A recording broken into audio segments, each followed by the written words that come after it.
Blessings, everyone. Happy 2014. My name is Verdelus. I'm a shamanic astrologer and human design life coach. And hi, everybody. I'm Anael. I'm a life coach and an optimal health strategist. And we're here today to talk to you about relationships and the Mars-Venus square. so this is a really active week, cosmically, astrologically, that most of us will probably be feeling pretty strong. We have Venus retrograde in the middle degrees of Capricorn, squaring Mars in the middle degrees of Libra, right around 16, 17, 18, those degrees of those signs.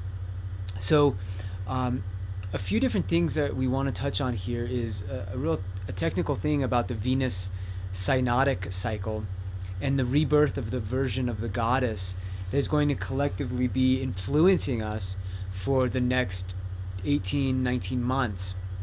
So let's talk about that first, and then we'll go into just some themes we may be exploring over the next week really strong, over the next couple weeks before Venus finishes her retrograde on the 31st. So basically we're looking at something called the synodic cycle, and a synodic cycle means the visual cycle of a planet. So Venus, during her cycle, that synodic cycle, will make two conjunctions with the sun. And there's different kinds of conjunctions. So when she's retrograde, as she is now, and she started that December 21st, this is called an inferior or interior conjunction. So this is when Venus passes between the Earth and the sun. Okay, and then when Venus is direct and she conjoins the sun, that's called a superior or exterior conjunction. Okay, well, this is important because these are always about 9.5 months apart. And typically, if you study Venus, you know, she's the goddess of love, and the Venus cycle, the synodic cycle, is actually related to actually how we, you know, as humans, conceive a child through love, Venus, and gain pregnancy, and then 9 months later have the child. Mm-hmm. And so Venus is a really interesting timer for our themes on love, relationships, our values collectively. But what's interesting is when the Sun-Venus conjunction happens, you know, in the degrees where that's happening, they tend to represent where a strong amount of Venusian themes around our love, our values, money, where we're putting our energy, and also some creative energies, where they'll be focused for the next 9.5 months. So for instance, what we have happening is this conjunction, Venus-Sun conjunction, in the sign of Capricorn. So the goddess is becoming this version of the wise elder, and this matured, disciplined, focused, you know, asking a lot of questions about what does it mean to be responsible and committed. And this is really different than the version of the goddess that has sort of governed us collectively since the middle of it was May, June of 2012. That's when we had the last Venus Sun conjunction, the retrograde conjunction. And that version of the goddess was Gemini. And she, you know, is more playful and youthful and very like open with her energy and curious, you know. And Capricorn is a lot more serious and all about accountability. Did you want to say anything about that? It's also an evolutionary progression. So when we had Venus in Gemini in these past couple of months, it was the goddess that was collecting information, and we did see a lot of resurgence of goddess teachings come about. So we saw a lot of groups come forward with information about how to bring the goddess into our life, how to awaken her, and we're really gathering pieces there. And now as she emerges in Capricorn, it's going to be a time when we're really melding all that information within ourselves and then using it in that wise leader kind of way. So then, as a little preview for the next cycle, she will be in Leo the next time that the conjunction occurs. So then we can kind of see this evolutionary trajectory that after we've collected this information, we've harnessed it, become the wise elder of it, it will be time to step out in Leo as this beautiful giving solar child where we share the goddess, live her, and are existing in this abundance. So that's something to look forward to. But right now we're entering the Capricorn phase where we're invited to use everything that we've learned. Yeah, and so when we're looking at 2014 and some of the bigger themes relationship-wise and peaking right now, is Venus in Capricorn now squaring Mars in Libra. And we were exploring some concepts last night that really were right in line with these themes. They just kind of spontaneously arose. And one of the things is how, sort of the value of space. Capricorn has this sort of self-contained presence to it, where it's moving towards its goals, it's moving towards its ambitions and achievements. And in terms of the version of relating in that, one of the things is, well, getting clear about what my long-term goals are as an individual, but also what our collective goals, objectives, destinations are together. So how do those balance between each other? And this is that Mars in Libra now, the sign of the balance. So in essence, where are we going? And are we building structures that will support us individually and as a unit? Now, this is also interesting because, if you're living with a partner, then, how do you create space for yourself or to be contained? And this is where this evolution is happening around relating to the relationship. Mm-hmm. That we're moving out of, Capricorn doesn't have time for emotional insecurity. That would be Cancer. So if your partner, wants to go out for a 3-day trip on their own, or they want to go really be focusing on their career, and it's not necessarily the time for them to be really focused on just like building this deep bond with you, that needs to be respected under a Capricorn Venus phase. And that's the balancing act happening right now, because obviously Mars in Libra wants us to listen to the other, engage the other, and look at that interdependence. But Capricorn doesn't want us to get bogged down in just turning to our partner and, what do you want to do? What do I want to do? And so there's the sense of the importance of real open communication. This is what's important to me for my soul development.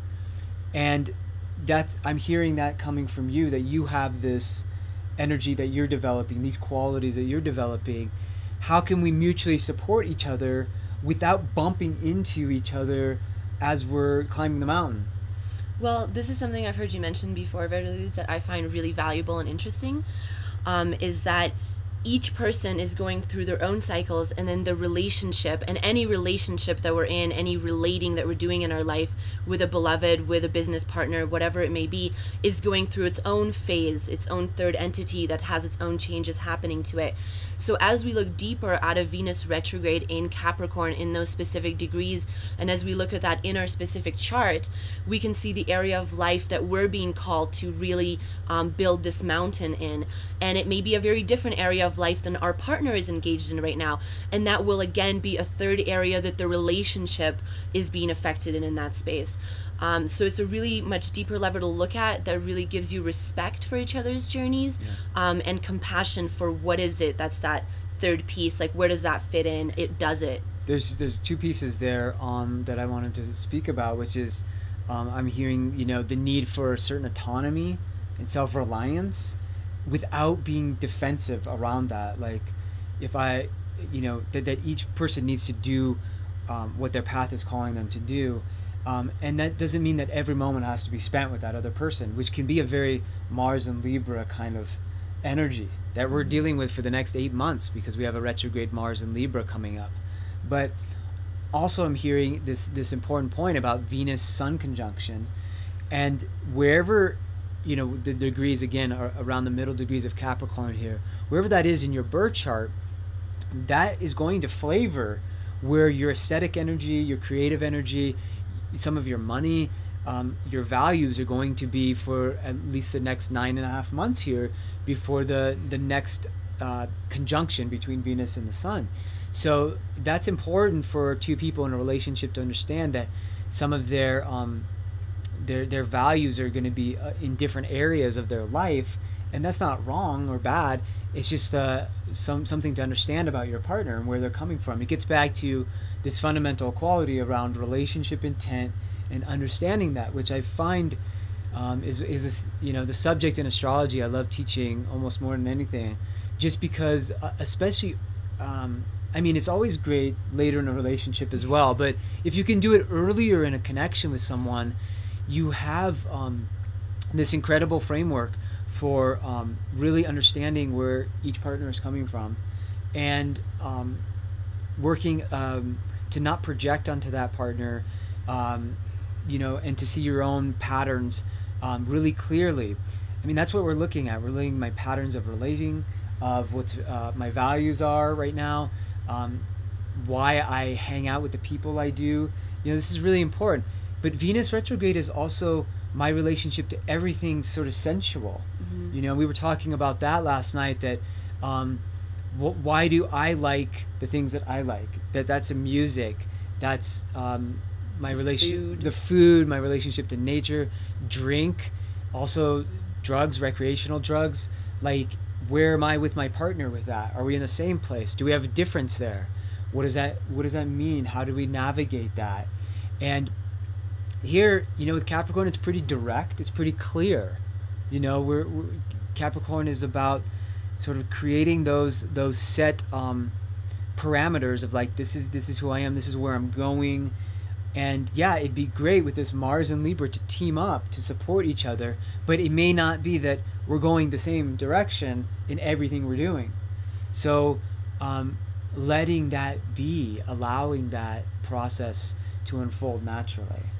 I'm really hearing something that's an exploration of self within relationship. Yeah. So self-actualization through relationship. Exactly. That was what came through last night. That's I feel like the art of partnership. Yeah, that's specifically the art of partnership. And I think it's really interesting also, maybe for those listening, to bring in just the concept of the polarity of Aries, Libra, Capricorn, Cancer, just because Aries, Libra is that polarity of, like, who am I within the relationship, and Mars's energy is focused in Libra, so it's really accentuating that other quality, and then Venus, that polarity of home versus career, like cuddles versus accomplishing something out in the world, and she's really focused on that accomplishing section. So the god and goddess are really teaming up to tell us what can we accomplish within relationship to others, but while maintaining ourselves, while maintaining our comfort within a home, like knowing that those pieces are there, but really looking forward at the Capricorn and the Libra within those. Yeah, that's beautiful. And it will intensify a bit as well, like at the end of the month, January, because Venus will be conjoining Pluto, Lord of the Underworld, and this is a real strong representation of the myth of Inanna, who in the Sumerian tradition is basically stripped of her gold and her riches and her beauty to discover her shadow side as she enters the underworld, which is a 9-day journey, which is the journey of Venus conjoining the Sun before she is the day star or the evening star. So it's a time when we don't see her, where she's apparently in the underworld, underground, because she's so close to the sun that at night we don't see her. Yeah, and that's also a dark phase, or like a sense of the shadow or the balsamic within our relationships, our values, our finances, and it's a really important time to be reflecting on all of that.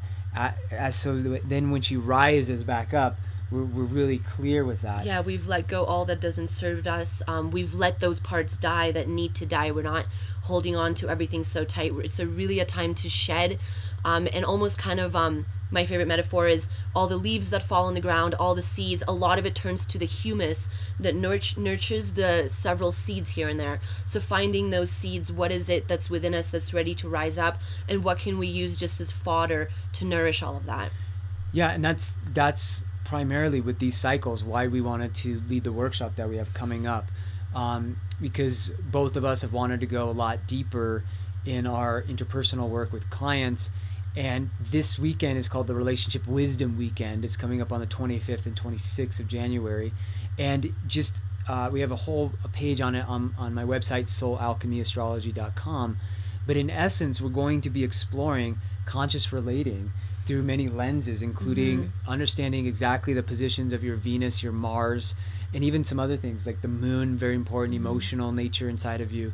So we'll use some astrology there, but we'll also be looking at practices like, well, we're going to bring in some herbs and aphrodisiacs into it, and really connect those to your Mars and Venus. So we're using them intentionally, not just as like, oh, you should take these several herbs every day, but really specific to you, in a personalized way, and really bringing a sacred component to it, talking about rituals and invocations that we can use for our sacred masculine and feminine to nurture the inner marriage within ourselves. Yeah. And that's where some of the tantric techniques will be shared as well. Certain practices for building, nurturing the intimacy between the two of you. And if you're not in a relationship, that's totally fine, because this is to set you up to be coming with full confidence into a connection with any other person you meet, having a lot of languages to navigate sacred, deeper relating, which is what this cycle is really all about, and getting really clear about how to communicate in a compassionate way, Yeah, I just want to put across that this isn't really great for couples, but it's also great for singles, because what we're doing is actually fostering intimacy with our own selves through these practices, and that's really the first step to conscious relating, being really comfortable knowing yourself. And second of all, there's no astrology knowledge necessary in order to be a part of this weekend. We're really just going to set you up with the key pieces that are really understandable, really obvious, talking about natural energies that you have inside of yourself.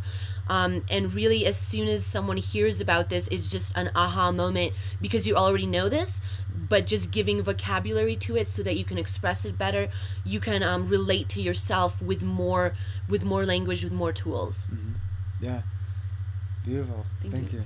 Well, that's what we wanted to share today. It's a really powerful time for all of us collectively, initiating our relationships and our values, our creativity, and finance, and what's important to us in the long term. This is a time to plan ahead and think about our commitments this year. So we hope you'll join us for that really special weekend coming up.